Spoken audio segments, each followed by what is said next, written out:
Well, I haven't got very far, and thought I'd show you this. Is what would lead me to believe is a fox's set. How do I come to the conclusion that it's a fox? Well, on closer inspection, I've had a look around, but I'll show you guys. I don't want to destroy any sign, but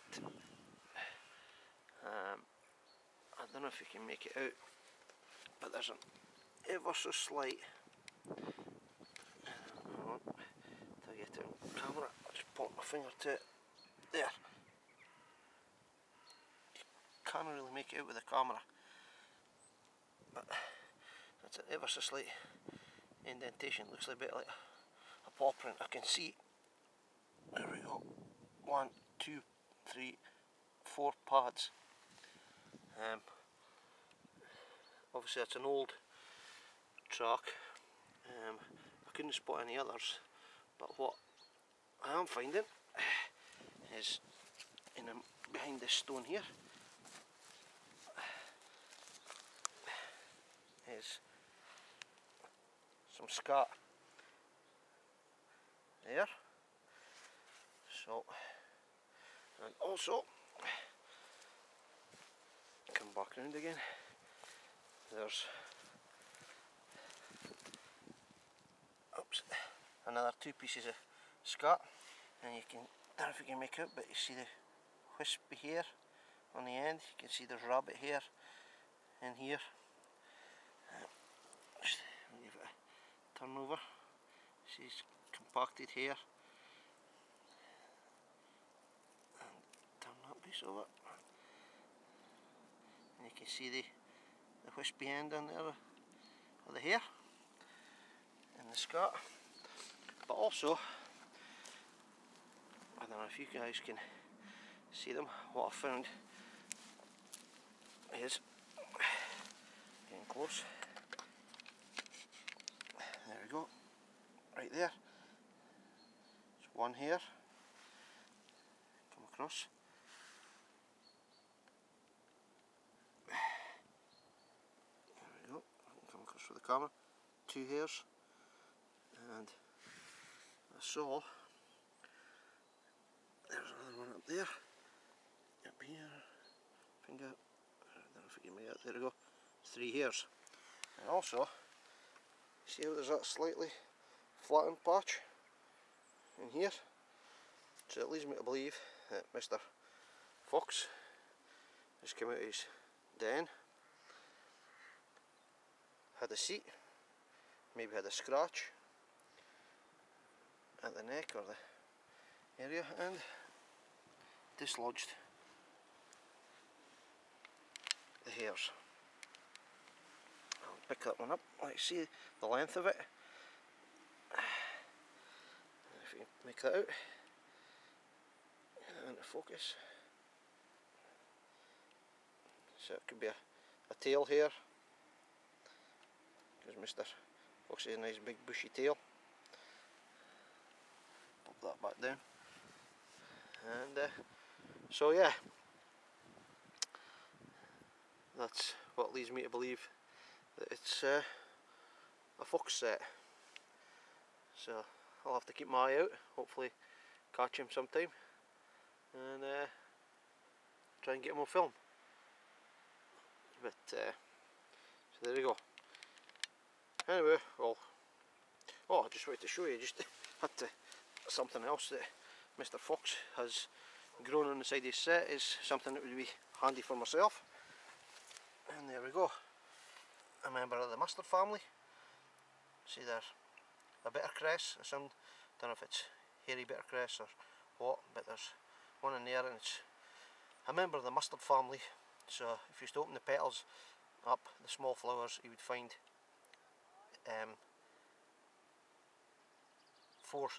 6 stamens, and it'd be 4 long and 2 short, and it would let you know that you've definitely got a member of the mustard family, or the cabbage family, whichever you choose. And there's another small one in there. So I'll be picking some of them for my addition to my meal later on, and I'll carry on and see what else we can see. So, catch up with you soon.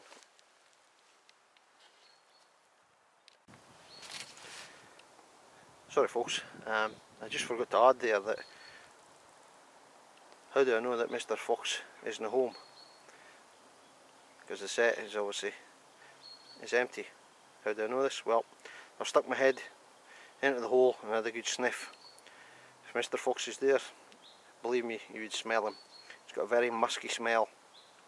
So if you ever come up on a set, get down on your hands and knees, stick your head in the hole and take a good sniff, because normally you can smell them. I've done it in the past, and as I say, you got a very musky smell. But obviously there's nobody in this one at the moment. Maybe away out hunting, or it's laid up somewhere else. But anyway, as I said to you, I'll get back to you. Just thought I'd add that. Cheers. So I'm following this path here. Remember what I said about Mr. Fox has a musky smell? I come round the corner, and on the wind's blowing in that direction.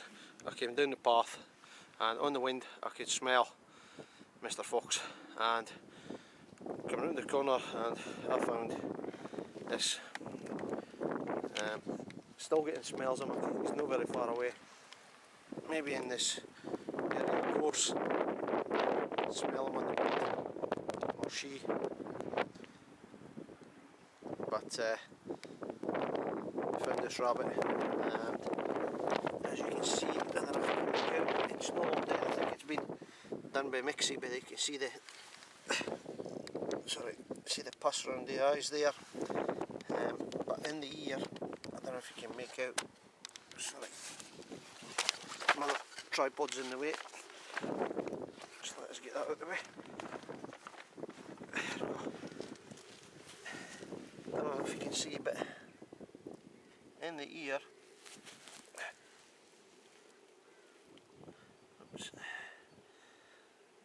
there were still fleas on it. So if the rabbit was fresh, which it's obviously freshly died, the flea, if it had been long dead, the fleas would be gone, because they didn't stay on a cold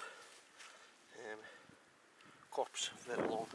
And plus, as you see, if I kick it over rigor mortis, it's just no set in yet. It's just still loose. So also he's been, if he's trying to get away, you can see that foot there.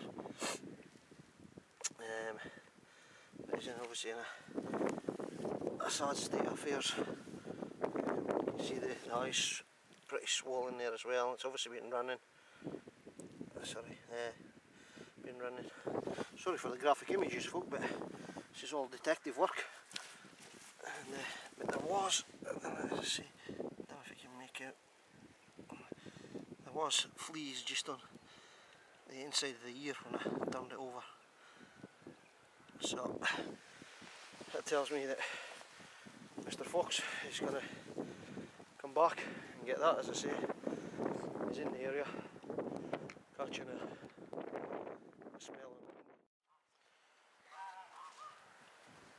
So I've come into this bit of woodland here, and you can see, if I get a close up for you, that the wild garlic or ramsons are up. Just zooming in there for you.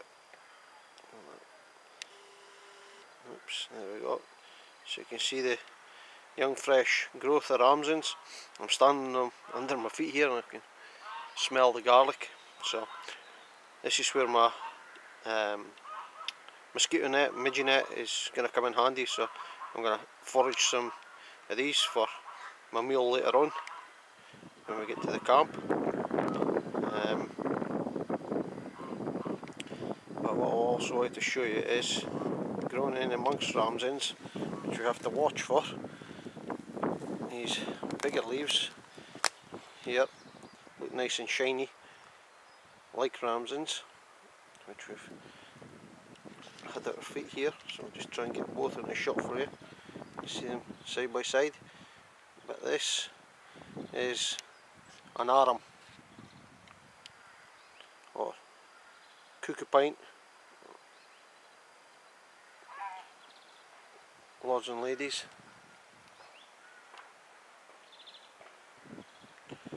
And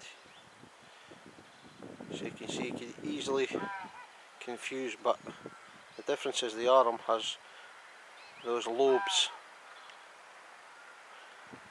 on the end of the leaves, whereas the ram's in. Try and get pan up close. Doesn't have any lobes on them, and the arms have come up quicker than the ram's in. So just when you go picking wild forageables, just be aware that these two can grow side by side. Later on, when all this wild garlic or ramsons are up, you can easily dwarf the yarm plant, and you may mistakenly pick that leaf and pop it in your mouth and have a reaction to it, because the oxalic crystals would numb your tongue and make your throat swell up, so you could be in dire straits. Dangerous to have out in the eat one of them out in the woods. So anyway, I digress. I'm gonna pick a few of these and we'll mosey on and see what we can see. I'll get back to you soon.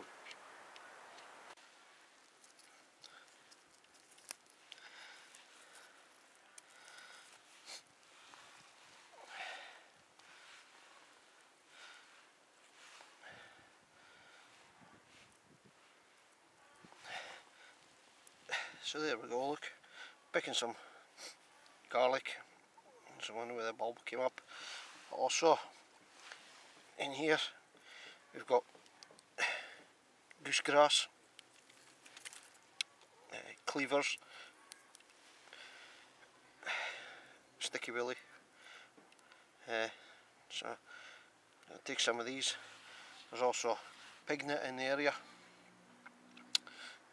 I'm not going to bother digging them up because I've bits and bobs. I'm really just wanting some flavourings for my stew later on. There's some more just up.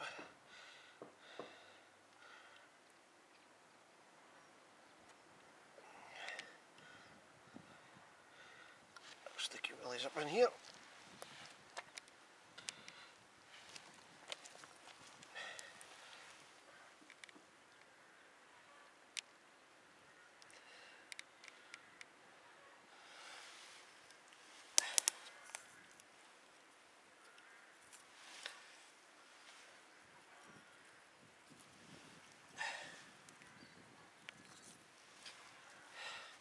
So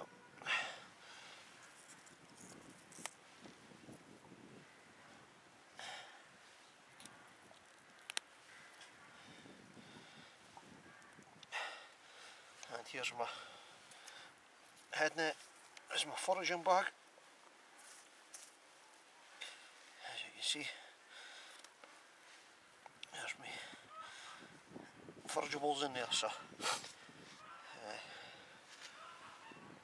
we'll crack on and see what else we can find.